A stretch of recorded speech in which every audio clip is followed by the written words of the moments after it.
Ada setup yang mereka lakukan, tapi sepertinya Forevals bakal langsung menerima tekanan dari TJB, di mana kali ini ada Foke yang bakal menembak dari bagian lantai 2. Namun ternyata dari satu pemain mereka, Kiss, yang berhasil mendapatkan satu pemain Forevals terlebih dahulu. Bahkan Foke langsung dipulangkan karena lobby pemburu. Ada granat yang ada di tangan dia, dimasak cukup matang, lempar ke bagian rumah Spider di arah depan sana dan saling melempar granat. Tapi apakah bakal connect? Belum ada yang connect ternyata. Tidak ada splash damage yang masuk dan ada satu pemain mereka yang tertinggal di bagian belakang. Forevals 2-1 setup yang mereka lakukan sekarang, dan Show 7 siap untuk menyambut kedatangan. Bahkan sudah ada pergerakan ofensif. Ada Lin yang sudah maju ke depan sana. Pemburu berpindah ke tempat lain lagi. Ada Flank yang sudah mulai dibangun, dan ini dia jumper smoke setup. Tempo menurun, tapi granat dari seorang Lin akan dilemparkan ke bagian luar, meletup. Namun hanya memberikan sebuah splash damage, dan ini bakal membuat TJB lebih percaya diri lagi. Mereka nggak langsung tabrak, mereka bermain dengan tempo yang cukup matang. Kali ini jumper sudah mulai melihat belum ada sebuah pick yang dilakukan. Through the smoke diberikan, namun jumper masih belum bisa mendapatkan satu. Reload terpaksa dilakukan dan akan mengintip dari bagian sebuah jendela, dan jumper gak sadar.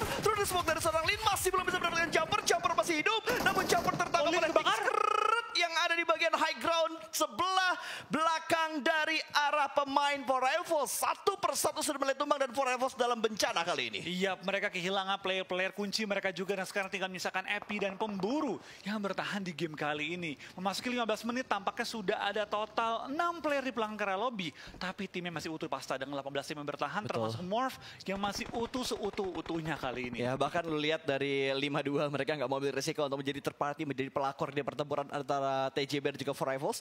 Ini rugi banget sih mereka kehilangan 2, dan entah kenapa gue ngeliat kayaknya push yang dibangun sama TJB bener-bener rapi banget. Mereka bener-bener sabar banget ngambil dan ngegali semua informasi sebelum mereka YOLO maju ke depan. Iya, tapi kita bakal juga pakai dari seorang Epi pun sangat berhati-hati, tapi ada covering fire yang terus dilakukan, pre-fire tepatnya dari tim TJB menuju ke arah Forevals. Ngomong-ngomong TJB, ketika kemarin mereka bermain GR, memang GR ya, tapi cara mereka bermain pas.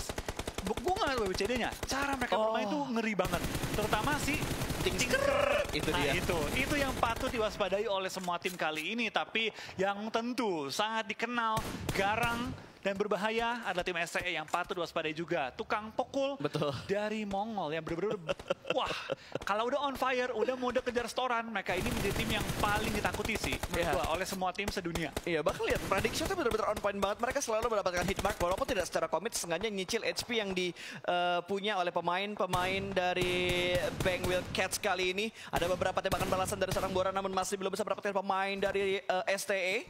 Berjarak memang mereka, dan sepertinya satu bleeding out karena memang sudah tidak bisa tertahan lagi dan tidak ada proses penyelamatan cepat dilakukan oleh pemain dari Istanbul Wildcats ini. Iya, kita bakal lihat kayak Wildcats.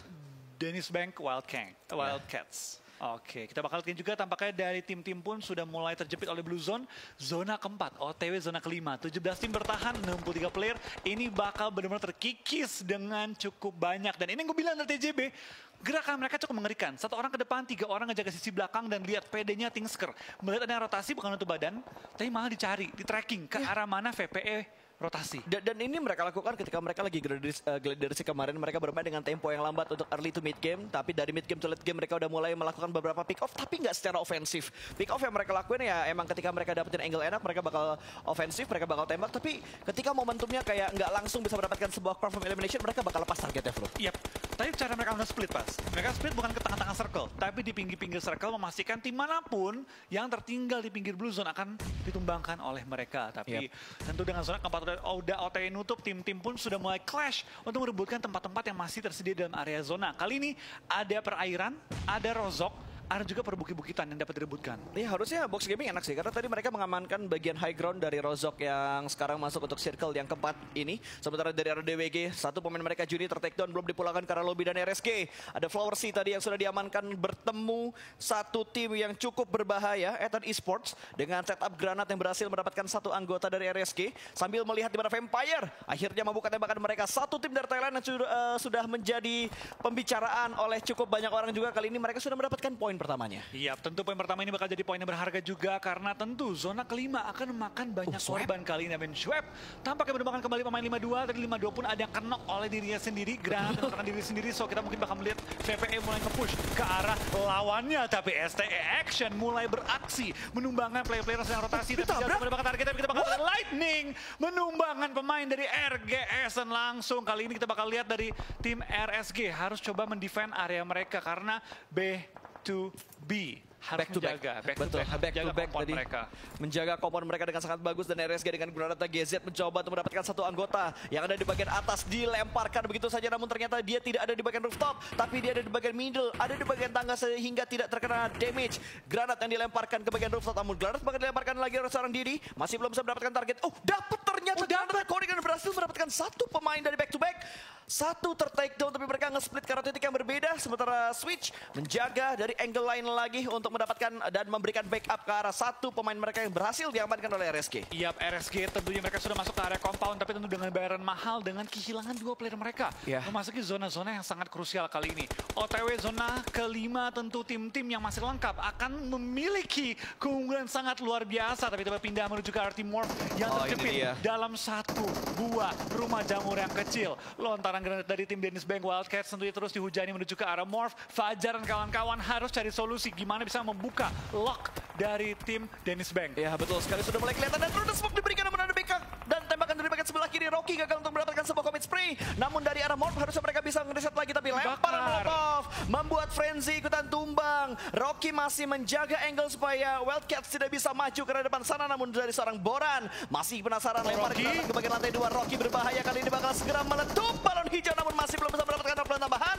Masih bisa bertahan Morph sejauh ini, namun Rocky tertembak. Satu orang lagi kembali ke knock dan Rocky ada di bagian lantai 2, tapi Zai yang bakal menjadi last man standing. Revive sedang mereka lakukan, mereka upayakan maksimal mungkin, namun granat bakal dilemparkan ke bagian luar menuju ke arah samping. Ini berbahaya banget kalau masih bisa masuk, namun untung masih bisa dihindari atau tidak memberikan damage ke arah Zai. Dan harusnya Zai bisa dapetin satu, tapi Morph tertembak dari bagian belakang dan Morph dipulangkan ke lobby menjadi tim kedua, tim ketiga yang hilang, tim keempat yang hilang ke arah lobby. Tapi Nasrai bagi tim Morph, posisi mereka sangat sulit, kejepit di area rumah jamur, di mana Dennis Bank benar-benar mengunci semua angle shoot mereka, termasuk juga dari Rozok. Mereka pun dikasih tapping-tapping yang berbahaya, tapi tentu Morph masih punya 5 game pada hari ini yang dapat dimaksimalkan, so kita terus mendukung Morph dan juga tentunya Indonesia. Ya betul sekali, dan action dari STE, Stalwart Esport, granat lempar ke lantai 2, pintu tertutup, terpantul karena tidak bisa menghancurkan pintu kecuali Molotov yang dilemparkan. Dan gua ngelihat Box Gaming mereka cerdas banget, flow mereka melepas tempat ini dengan cepat untuk mengambil bagian inti dari Rozok. Iya, mereka tahu bahwa pinggir-pinggiran akan sangat ramai, mereka langsung menjaga center, tapi STE Kang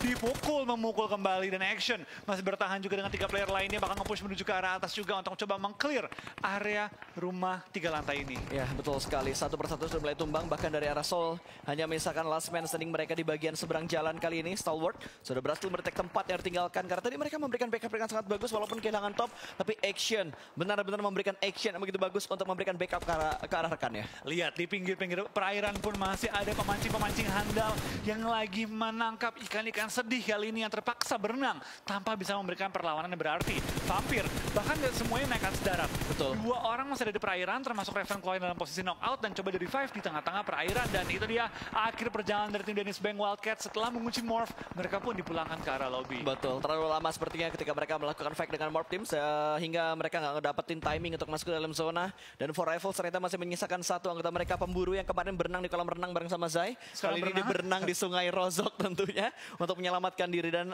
Epi gue rasa akan sangat sulit untuk diselamatkan, bakal dibiarkan begitu aja dan still elimination point masuk menuju ke arah Ethan Esports. Ya, ini bakal jadi zona yang cukup sulit bagi tim VPE. Andaikan ini zona menuju ke arah perkotaan Rozok lagi, karena VPE mereka tepat ada di ujung utara, dan kalau kita tahu zona-zona PMPL pingpongnya itu lumayan berbahaya. Betul. Sehingga kita bakal lihat apakah dari VPE bisa menaklukkan zona yang pingpong ke kiri kali ini. Iya, ini tim yang betul-betul harus diwaspadai banget sih dengan line up mereka, Stone, To Stop, Swipe, Ravenclaw dan juga Fluket.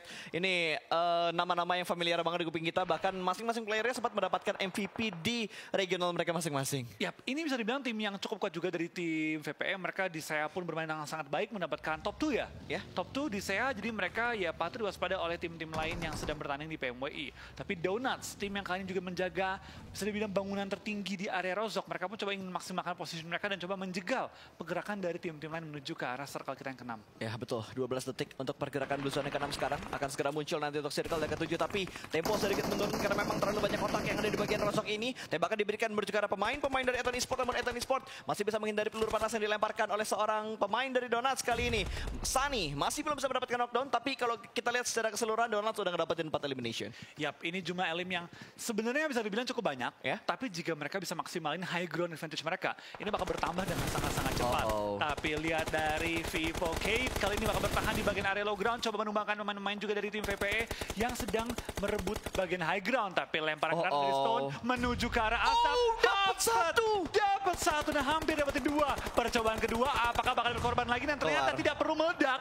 Vivo Kate bakal langsung dipulangkan karena lobby di posisi 10 membawa 5 poin elimination. Ya betul sekali, 7 tim tersisa terhilangkan dengan sangat cepat. Tapi kali ini kita bakal melihat di mana Donuts bakal mempertahankan kompon mereka. Pergerakan sudah mulai mereka bergerak mereka, tapi mereka masih bisa bertahan dengan menggunakan DBS ya kali ini. Ada satu pergerakan Ethan Esports yang cukup dekat, namun dari seorang Fran masih cukup bersabar di bagian sebuah ruangan. Dan ini maksudnya kayaknya bakal ngasih happy birthday ketika pemain dari Donuts melengah untuk masuk ke arah dalam, tapi respon dengan sangat cepat. Tadi granat sudah mulai dimasak, bahkan Sunny sudah ada di bagian balkon, ada di bagian teras, akan langsung dilakukan double pick. Granat akankah dilempar? Kali ini diintip sedikit dan granatnya connect. Sebuah kesabaran yang membuahkan hasil maksimal untuk Donuts, dan 6 elimination mereka kumpulkan di menit ke-23. Iya, tapi lihat dari Rozok pun masih chaos banget, kiri kanan depan belakang benar-benar dipenuhi oleh berbagai tim, dan Box Gaming pun sedang kesulitan untuk menjaga area mereka. Coba mereka juga masih ada player dari tim Seoul yang bertahan di balik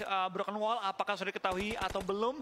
Karena lihat dari Omega benar-benar menyelinap dengan sangat baik, bermain seaman mungkin dan coba untuk bertahan hidup selama mungkin dengan hanya bermain defensif. Iya betul, dan lihat Omega deg-degan sih kalau gue jadi Omega. Dia tertutup dari Box Gaming, tapi dia kebuka banget dari Stalwart yang ada di bagian bukit kanan. Tapi tiba-tiba tembakan diberikan dari arah sebelah kiri, tentunya berhasil mendapatkan satu pemain action dari STE, berhasil mendapatkan satu pemain dari Box Gaming. Brick tumbang, harus diselamatkan, pintu akan dibuka kembali, sementara action juga mengontrol, dan itu belum kelihatan.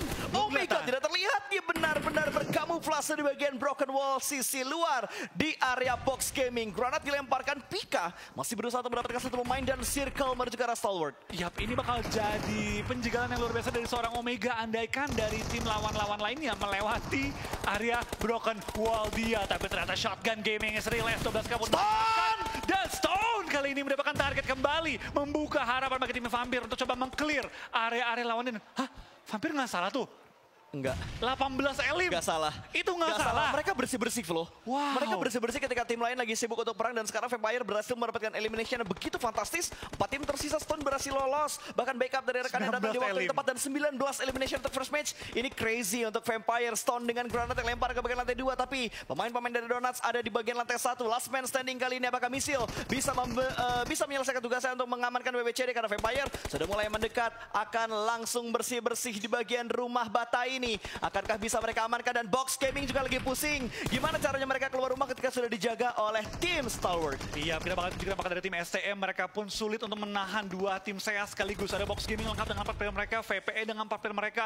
Tapi VPE mau tumbang sekarang pun jumlah poin mereka udah fantastis banget. Betul. Ini jumlah poinnya baik banget, tapi sayang sekali perwakilan dari saya Box Gaming kembali player mereka harus ada yang knock dan break dalam posisi yang sangat sulit diselamatkan. Andaikan zona terus ini dia. karena mereka. Ini dia. Stone bakal bersih-bersih, cuy.